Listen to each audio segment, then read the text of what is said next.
Happy Monday, happy Monday, happy Monday. I'm glad that you are here.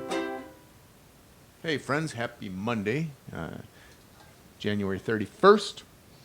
And if we're looking at this wheel, these are all the people that turned in assignments last week. So we're going to spin for 3. And we also had some bonuses on the Thursday challenge, and that's something that happened that was wonderful this week.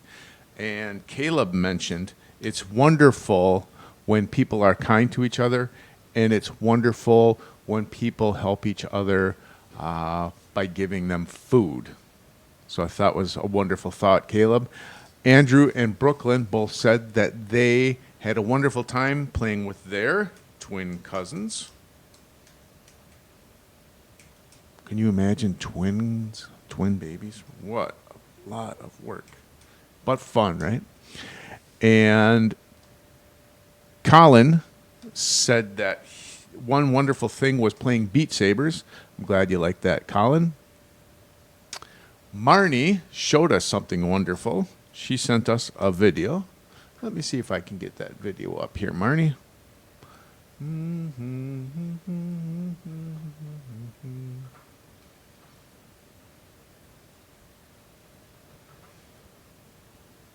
So this is what Marnie made and shared with us.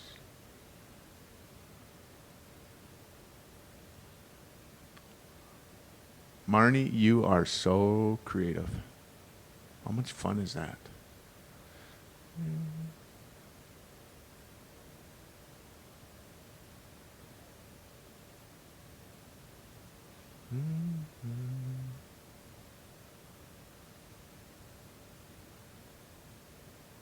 Are you stuck, Marnie? It looks like it. And then what else did we have? Miley also said one wonderful thing was playing with the twins this week. Tyler, we got a new computer this week. He said that was wonderful. Clay had his brother's birthday this week. That was wonderful. And Clay also helped me a bunch when we were trying to figure out stuff on Edpuzzle, like how that was going to work, or when we were trying to figure out stuff on the virtual base.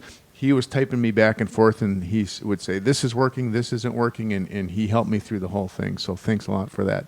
And the last one is Caleb. And Caleb said that he was in a parking lot with his parents, and he saw a cardinal. And he said it was awesome. And we're going to talk about Caleb, we're going to talk about cardinals today. Okay? So you got me inspired to talk about cardinals. So let's spin for our 3 prizes this week. And we'll do the next thing the next time you see me. Every assignment you get turned in, I'll put your name on the wheel once, and then if you answer the challenge, you can get on the wheel again. Sound good? All right, here is one of the prizes.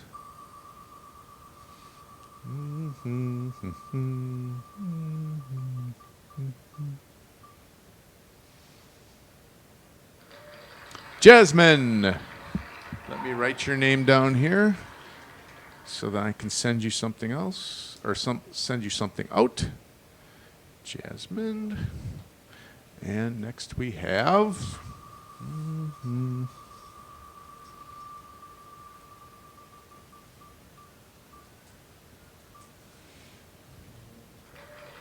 It looks like Vinny. And the last prize I'm sending out goes to the lovely and talented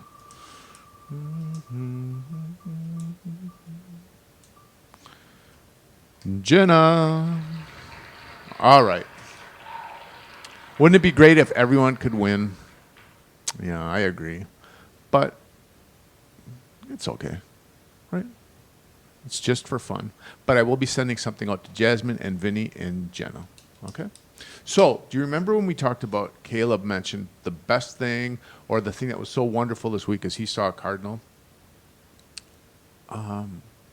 Let's talk about a cardinal because we're talking a lot about music things and we're talking about do, re, mi, fa, sol, right? And we're working on notes and we're working on the bass guitar and we're working on the Chromebooks or the Chrome Song Labs and making songs.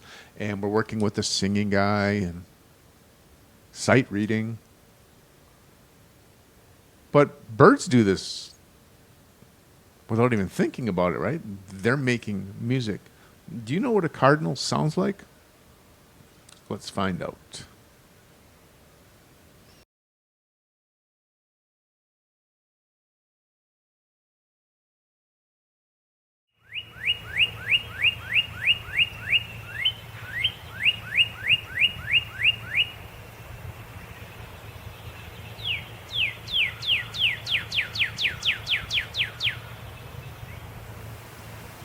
It's a great song, right?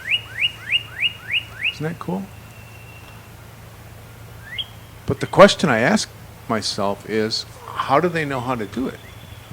How do they know how to sing? So that's what we're going to try to find out. How do birds know how to sing?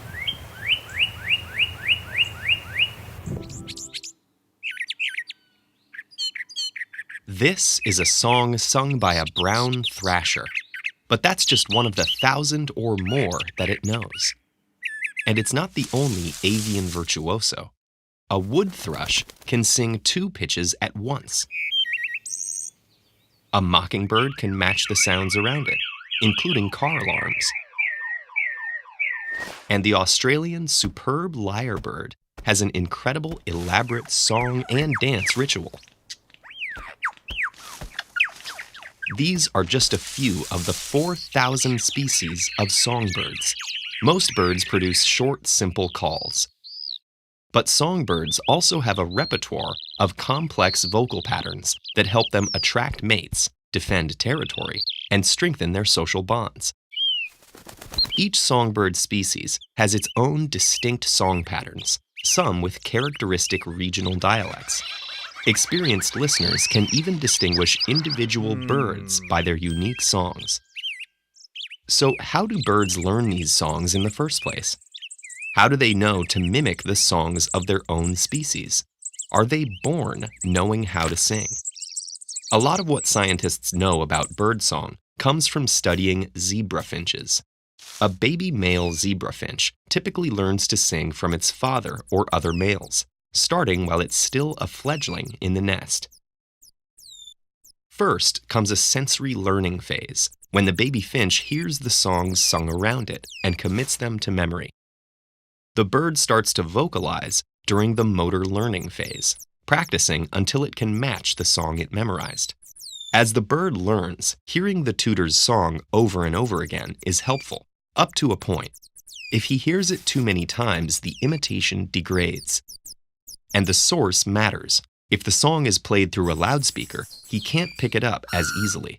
But hide the same loudspeaker inside a toy painted to look like a zebra finch, and his learning improves. What if the baby never hears another zebra finch's song? Interestingly enough, it'll sing anyway. Isolated finches still produce what are called innate or isolate songs. A specific tune might be taught, but the instinct to sing seems to be hardwired into a songbird's brain.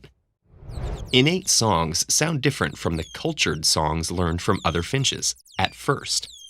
If isolate zebra finches start a new colony, the young birds pick up the isolate song from their parents, but the song changes from generation to generation.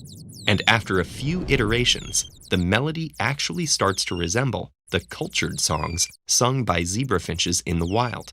Something about the learning process must be hardwired too, drawing the birds towards the same song patterns again and again. This means that basic information about the zebra finch song must be stored somewhere in its genome, imprinted there by millions of years of evolution. At first, this might seem odd, as we usually think of genetic code as a source of biochemical or physical traits, not something like a behavior or action. But the two aren't fundamentally different.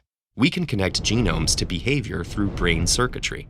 The connection is noisy and quite complex. It doesn't simply map single genes to single behaviors. but it exists. Genomes contain codes for proteins that guide brain development, such as molecules that guide the pathways of developing axons, shaping distinct circuits. Birds' brains have so-called song circuits that are active when the birds sing. These circuits also respond to the song of a bird's own species more strongly than to other species' songs. So the theory is that a bird's genes guide development of brain circuits that relate to singing and the ability to learn songs. Then, exposure to songs shapes those neural circuits to produce the songs that are typical to that species. Genetically encoded or innate behaviors aren't unique to songbirds. They're widespread in the animal kingdom. Spectacular examples include the long-distance migrations of monarch butterflies and salmon. So what does this mean for humans? Are we also born with innate information written into our genomes that helps shape our neural circuits and ultimately results in something we know? Could there be some knowledge that is unique and intrinsic to humans as a species?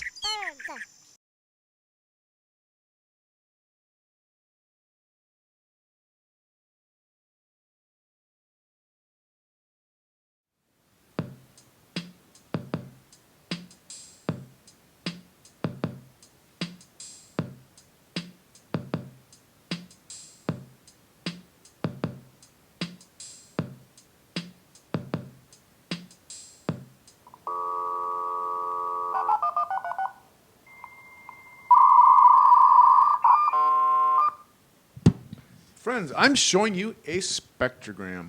A spectrogram is a device where you can see sound. And so what bird watchers do when they try to figure out what sounds birds are making or when they try to memorize bird calls, they use spectrograms to help them learn bird calls. So here's a bird call on a spectrogram.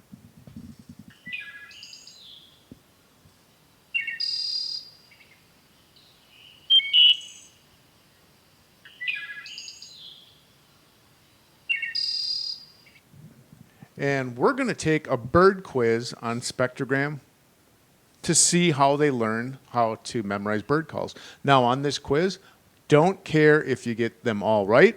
I don't care if you get them all wrong. Doesn't matter. All I care is that you try and you start learning something about spectrograms because they're really cool. I'll show you a few more things here on a spectrogram. And I sent you this link on our Google Stream, so if you want to play with the spectrogram, you can play with this too.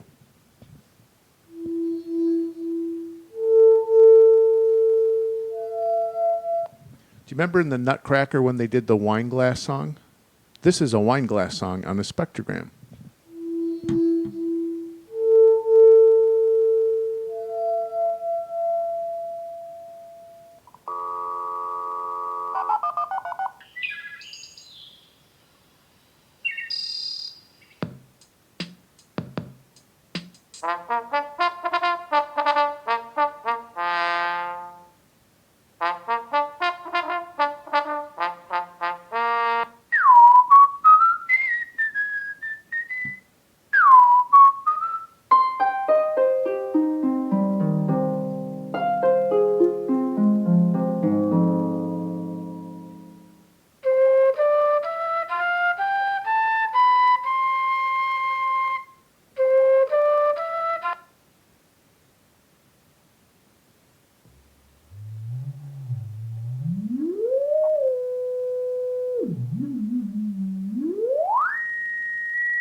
And this one's kind of cool too. I can hook my microphone up to the spectrogram so you can, do you see my voice there? Boom, cha, boom, boom, cha, boom, cha, boom, boom, cha. And I can go up and down.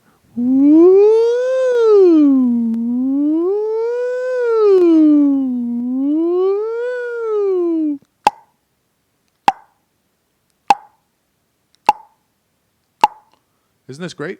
So what we're going to do is before I show you the bird quiz, the spectrogram bird quiz, I'm going to show you a little bit of background on what the spectrogram is. So this is background on The spectrogram, gram.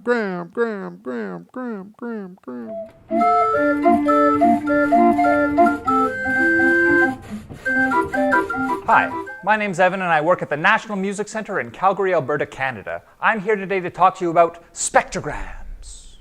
A spectrogram is a tool that helps us see sound. From left to right on the x-axis, you can see time slowly scrolling by. Top to the bottom is the y-axis, which shows us pitch.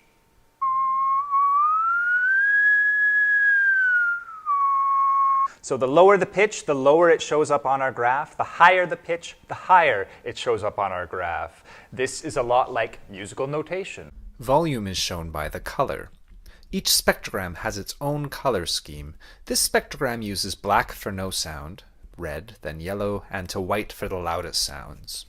Now, the spectrogram is a great tool for understanding a concept called timbre. Timbre means the quality of sound. A flute does not sound the same as a trumpet, and that's because of overtones.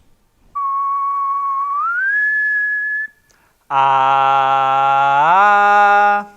So when I whistle, you can see it's a very pure pitch, just one line. But when I make the ah sound, you have lines stacked up. That's because most things vibrate at more than one speed per second. So down here is the lowest pitch I made, then a faster vibration, faster, faster, faster, faster, all the way up to here. If there aren't very many overtones, we say the timbre is dark.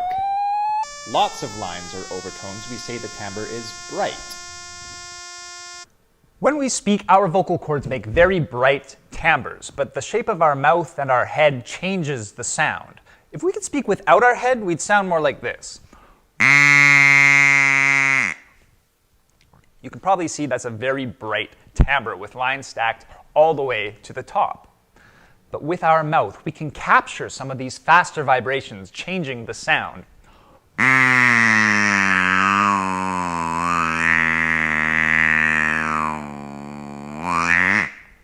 So not only can you hear the change in timbre, but you can really see the areas that are darkening when I was closing my hand around the duck call. We can use the shape of our mouth to control overtones. Let's try the different vowel sounds. We'll go A, A, O. So you can clearly see A has this many overtones, E has some missing in here, whereas I really emphasizes those middle overtones, and O and U were cutting out a lot of the upper sounds. So now that you know what the spectrogram does, why don't you use it to find some bright sounds and some dark sounds? Happy exploring!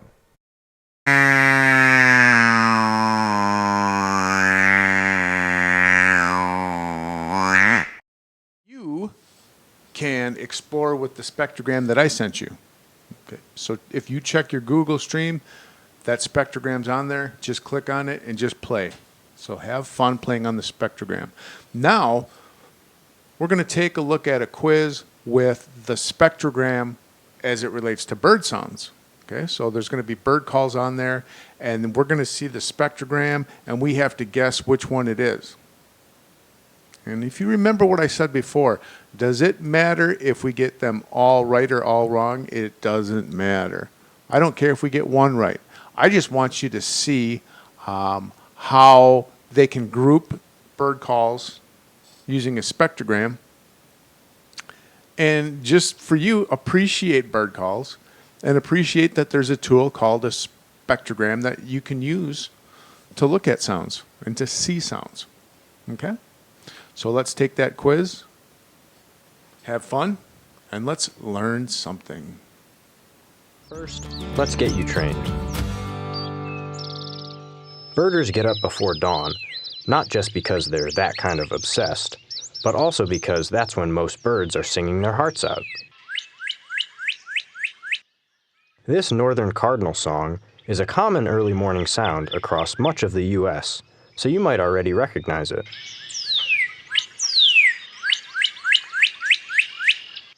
What's amazing is that the bird is performing impressive feats of vocal gymnastics with those repetitive whoops, spanning more pitches than a piano in just a tenth of a second. Visualizing a cardinal song helps you fully appreciate the vocal genius.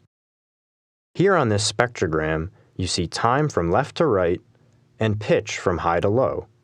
And the brighter it is, the louder.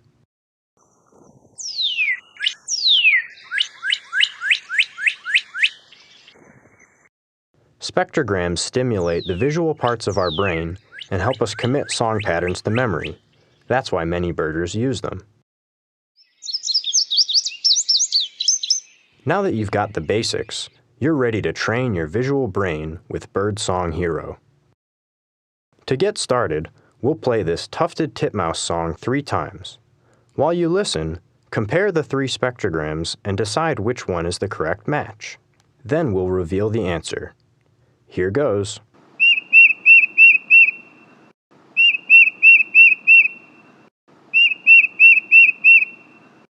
And here comes the answer. The correct answer is B. Titmice repeat the same notes in a series. Compare that with A. Notice how the American redstart changes things up at the end? And C. The mourning dove starts with a little flourish.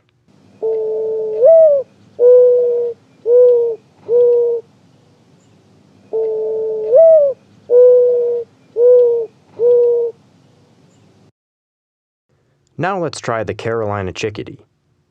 Ready?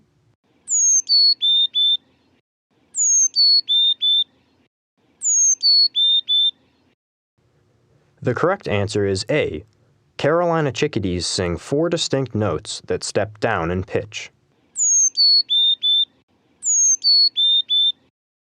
Let's hear the others for comparison. First, B. The verdin sings 4 notes but keeps them all at roughly the same pitch.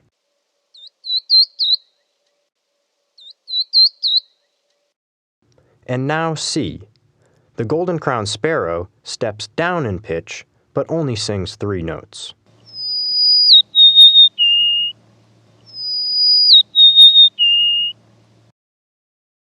Now try the eastern meadowlark.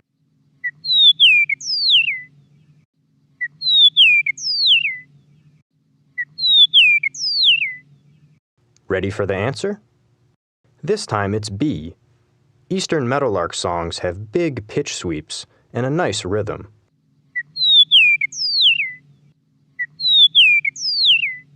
Compare that with A. The eastern wood pewee sings without any rhythmic breaks.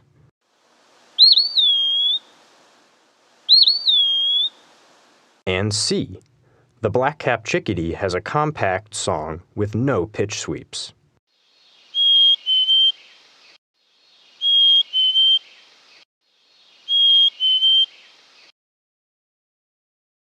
Here's something a little more complex. The Carolina wren.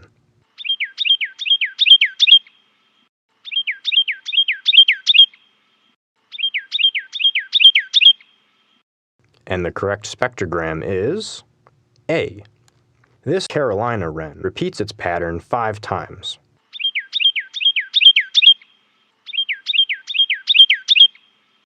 In B, the common yellowthroat only repeats its pattern 3 times.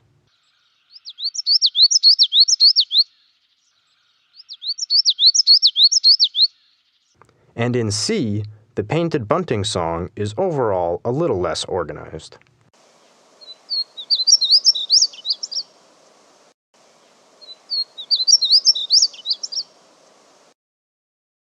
Now, for the final question, listen to the song of a wood thrush.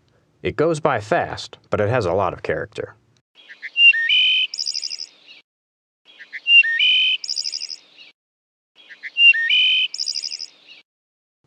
Did you get it? It's C. Wood thrushes are a favorite of many birders because they're more haunting and musical than most.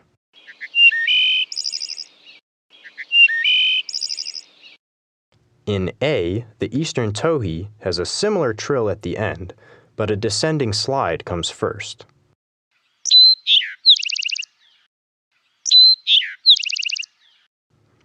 And in B, the song sparrow puts its trill in the middle instead of at the end.